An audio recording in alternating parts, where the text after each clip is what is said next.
ఈరోజు చాలా పవిత్రమైనటువంటి దినము. చిత్రా పౌర్ణమి సందర్భంగా వన్యకుల క్షత్రియుల్లో చాలా పవిత్రమైన రోజుగా భావిస్తారు. ఈ సందర్భంలో మహాబలిపురం దగ్గర ఒక వన్యకుల క్షత్రియ యూత్ కాన్ఫరెన్స్ని నిర్వహించబడతా ఉంది. ఈ కార్యక్రమానికి మరి దాదాపు 13 ఏళ్ల క్రితం లక్షలాది మంది అక్కడ గ్యాదర్ అవ్వడం, అక్కడ ఉన్నటువంటి పరిస్థితుల్లో రాజకీయంగా, సామాజికంగా, ఆర్థికంగా స్థితిగతుల్ని అధ్యయనం చేసుకుని ఒక డైరెక్షన్ ఇచ్చుకునే పరిస్థితి ఉండేది. దాదాపు 13 సంవత్సరాలుగా ఆ కార్యక్రమం ఆగింది. తిరిగి మళ్ళీ ఈ సంవత్సరం ఈ చైత్ర పౌర్ణమి సందర్భంగా ఏర్పాటు చేశారు. దీనికి మరి మమ్మల్ని కూడా ఆహ్వానించడం చాలా శుభకరం. మనస్ఫూర్తిగా కమిటీ సభ్యులందరూ కూడా అభినందిస్తూ ఉన్నాను. వన్య అంటే అగ్ని మొత్తం తీర ప్రాంతంలో కానీ, అటు తమిళనాడులో కానీ, ఆంధ్ర రాష్ట్రంలో కానీ, ఇటు చిత్తూరు జిల్లా పెద్ద ఎత్తున మరి ఉన్నటువంటి కమ్యూనిటీ వీళ్ళందరూ కూడా మరి ఈ కార్యక్రమం ద్వారా ఒక చైతన్యం తీసుకురావాలి. ఒకప్పుడు వారియర్స్గా మరి ఆ రోజున ఉన్నటువంటి దేశ పరిస్థితుల్లో ప్రముఖంగా ఉండి నడిచినటువంటి సందర్భం ఉంది. మాలిన కారణానుగుణంగా చాలా వెనుకబడితనం ఉంది. తమిళనాడులో రిజర్వేషన్లు సాధించుకుని కొంత రాజకీయంగా కూడా పురోగభివృద్ధి సాధిస్తూ ఉన్నారు. మరి అన్ని ప్రాంతాల్లో కూడా ఆ రకమైనటువంటి ఒక సామాజిక దృక్పథంతో ముందుకెళ్లాలనేది ఈ సమావేశం యొక్క ముఖ్య ఉద్దేశంగా భావిస్తూ ఉన్నాను. తప్పకుండా ఈ వేదిక ద్వారా ఎలా ఉన్నారు స్థితిగతులు కూడా అధ్యయనం చేసుకుని భవిష్యత్ కార్యాచరణను తయారు చేసుకుని మరి వాళ్ళ యొక్క అభివృద్ధి కోసం మరి ఒక కార్యాచరణతో ముందుకెళ్తానికి ఈ వేదిక ఉపయోగపడుతుందని చెప్పి భావిస్తూ ఉన్నాను. ఈ కార్యక్రమంలో పాల్గొనడం చాలా ఆనందంగా ఉంది. మరి ఇక్కడ తిరుపతి నుంచి పెద్ద ఎత్తున మరి ఇక్కడి నుంచి ర్యాలీకి వెళ్ళడం అనేది మరి శుభపరిణామం. మరొకసారి అందరినీ కూడా అభినందిస్తూ ఈ వేదికని వన్యకుల క్షత్రియ అభివృద్ధి కోసం ఉపయోగిస్తామని చెప్పి తెలియజేస్తాం. అది సిట్ వాళ్ళు మొత్తం కూడా డీటెయిల్డ్గా ఎవరెవరు ఉన్నారు ఏంటనేది చాలా వరకు బయటకు వస్తూ ఉన్నాయి. వాస్తవ విషయాలు మేము మొట్టమొదటి నుంచి చెప్తా ఉన్నాం. ఆ రోజు కూడా గౌరవ ముఖ్యమంత్రి చంద్రబాబు నాయుడు గారు ప్రభుత్వం వచ్చిన వెంటనే వైట్ పేపర్ రిలీజ్ చేసి ఆ వైట్ పేపర్లో డీటెయిల్గా ఎక్స్ప్లెయిన్ చేయడం జరిగింది. ఇవాళ ఆ కుంభకోణం మొత్తం కూడా ఆ చుట్టూనే తిరుగుతూ ఉంది. అంటే ప్రజా ఆరోగ్యం వాళ్ళకి అవసరం లేదు, ప్రజల యొక్క భవిష్యత్తు మీద వాళ్ళకి అవసరం లేదు. జగన్మోహన్ రెడ్డికి కావాల్సింది ఆదాయం. ఆ ఆదాయం సంపాదించుకోవడం కోసం ప్రజా ప్రాణాలని పణంగా పెట్టి అనేక మంది మృత్యుకు కారణమైనటువంటి పరిస్థితి. ఇది ఒక మనీ లాండరింగ్కి సంబంధించిన కేసులనే కాకుండా దీన్ని మానవతా దృక్పథంతో మనుషుల ప్రాణాలతో చెలగాటమాడినటువంటి వ్యక్తులపైన చాలా కఠినంగా వ్యవహరించాల్సినటువంటి అవసరం ఉంది. దీనికి పూర్తి స్థాయిలో విచారణ చేసి బాధ్యులైన వారి మీద కఠినంగా చర్యలు తీసుకోవాలని చెప్పి మా ప్రభుత్వం భావిస్తాను. ఆ రకంగానే అడుగులు ముందుకు పడతాను. అవి సహజంగా వీళ్ళు ఆరోపణలు చేస్తూ ఉంటారు. మేము ఎక్కడికక్కడ ఫుల్ కంట్రోల్ చేస్తున్నాం. షాప్స్తో కూడా లింక్ చేస్తున్నాం.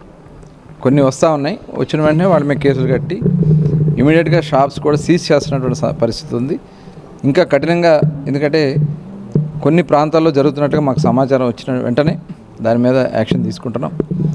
అలాగే ఎప్పటికప్పుడు సాటిస్ఫాక్షన్ ఎలా ఉంది ప్రజల్లో, ఈ మధ్య విధానం వల్ల ఏదన్నా ఎక్కడన్నా ఇబ్బందులు వస్తాయని చెప్పి ఎప్పటికప్పుడు మేము కమాండ్ కంట్రోల్ రూమ్కి వాళ్ళ దగ్గర నుంచి సమాచారం సేకరిస్తున్నాం. ఎక్కడైతే ఇబ్బందులు ఉన్నాయో అక్కడ ఖచ్చితంగా స్ట్రిక్ట్గా వ్యవహరిస్తున్నాం. దాంట్లో అధికారులు బాధ్యులైన కూడా అధికారుల మీద కూడా చర్యలు తీసుకోవడం జరుగుతుంది. ఉగ్రవాదుల చర్య చాలా దుర్మార్గమైనటువంటి చర్య. మరి చూసాం, ఆడబిడ్డల్ని అతి దారుణంగా మరి భార్యల ముందే భర్తల్ని హత్య చేసి చాలా కిరాతకంగా, అంటే వాళ్ళ నుదుట ఏదైతే మనం సింధూరం అని భావిస్తామో దాన్నే చెరిపినటువంటి దుర్మార్గమైన ఉగ్రవాదాన్ని అణిచివేతకు ప్రధానమంత్రి నరేంద్ర మోడీ గారు, అదేవిధంగా భారత ఆర్మ్డ్ ఫోర్స్ కూడా చాలా అద్భుతంగా వాళ్ళు పనిచేస్తున్నారు. ఆపరేషన్ సింధూర్ పేరుతో చేస్తున్నటువంటి ఈ కార్యక్రమం సఫలమైంది. చాలామంది దుర్మార్గులు చాలామంది హతమయ్యారు, ఇంకా అవ్వాల్సిన వాళ్ళు ఉన్నారు. ఖచ్చితంగా ఇవాళ చర్చలు జరిగినాయి. ఆ సందర్భంలో కూడా ప్రపంచంలో అందరూ కూడా భారతదేశాన్ని సమర్థించారు. ఎట్టి పరిస్థితుల్లో ఉగ్రవాదాన్ని లక్ష్యపెట్టే పని లేదు. ఇవాళ మళ్ళీ కవింపు చర్యలు జరుగుతున్నాయని చెప్పి బోర్డర్లో కొన్ని సమాచారం వస్తాయి, కానీ పూర్తి విచారణ చేసుకుని ఎట్టి పరిస్థితుల్లో శాంతి కావాలి, ఉగ్రవాదం అణిచివేత కావాలి. ఆ దిశగా ఎవరు వారికి సహకరించినా వాళ్ళ మీద తీవ్రంగా చర్యలు ఉండాలని చెప్పి భావిస్తాం.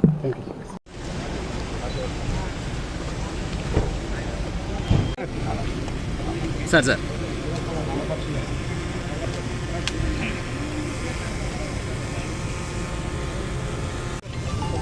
Okay sir okay sir okay sir photo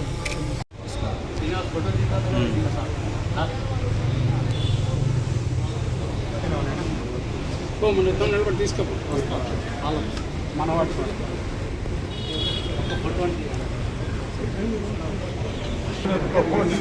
అటు సైడ్ బాబాయ్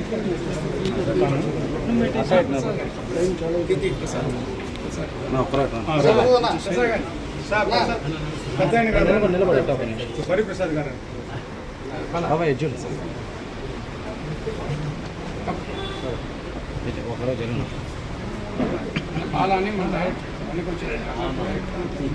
ఒకరోజు ఒకరోజు అన్న సార్ ఒక నిమిషం సార్.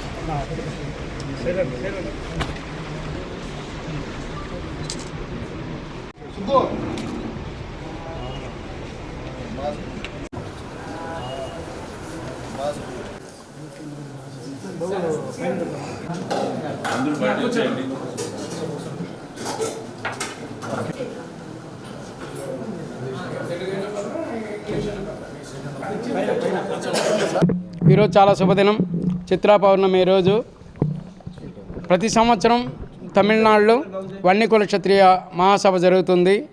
గత 13 ఏళ్ళుగా మా మీద పెట్టిన కేసుల కారణంగా కేసుల కారణంగా ఈరోజు 13 ఏళ్ళుగా ఆగిపోయడం జరిగింది. ఈరోజు 1 కోటి మందితో మహాబలిపురం, చెన్నై టు మహాబలిపురం రోడ్లో 1 కోటి మందితో ఈరోజు మహాసభ నిర్వహించబోతున్నారు. మా వాళ్ళందరికీ వెన్నుదన్నుగా ధైర్యంగా నిలబడడానికి సభ సౌత్ ఇండియాలోనే, దక్షిణ భారతదేశంలో అందరికీ అండగా ఉంటుంది ఈ సభ. దానికోసం మమ్మల్ని ఆశీర్వదించడానికి ఈ సభకు ఇచ్చేయడానికి వచ్చిన రవీంద్ర గారికి, కొల్లు రవీంద్ర గారు రాష్ట్ర మంత్రివర్యులు, వారికి మా యొక్క చిత్తూరు జిల్లా వన్నికుల క్షత్రియుల తరఫున, అలాగే తమిళనాడు వన్నికుల క్షత్రియుల అందరికి కూడా మేము వారికి కృతజ్ఞతలు తెలియజేస్తున్నాం. వారు రావడం మాకు అందరికి కూడా పెద్ద సపోర్ట్గా ఉంటుంది. ఇక్కడ కమ్యూనిటీ అంతా కూడా బలంగా ఆలోచించే అవకాశం ఉంటుంది. కాబట్టి మన వాళ్ళందరూ ఎక్కడున్నా కూడా మా వాళ్ళందరూ కూడా హ్యాపీగా ఉన్నాయి. మేమందరం కూడా తెలుగుదేశం పార్టీని బలపరుస్తున్నాం. ఎందుకంటే లాస్ట్ టైం మేము ఆ పార్టీని చూసాం, వైఎస్ఆర్ పార్టీని. వన్నికుల క్షత్రియులు అందరూ కూడా ఏకతాటిపైన ఈరోజు మోపిదేవి గారు కూడా తెలుగుదేశానికి వచ్చేసారు, అలాగే రవీంద్ర గారు ఉన్నారు, అందరూ ఇక్కడే ఉన్నాం కాబట్టి, కొండబాబు గారు ఉన్నారు, నాయకర్ గారు ఉన్నారు, అందరూ కూడా ఇప్పుడు ఈ కూటమిని బలపరుస్తున్నాం. కాబట్టి మేము అందరం తెలుగుదేశాన్ని బలపరుస్తున్నాం. దానికి విచ్చేసిన రవీంద్ర గారు మరొక్కసారి మా యొక్క ధన్యవాదాలు తెలియజేసుకున్నాం.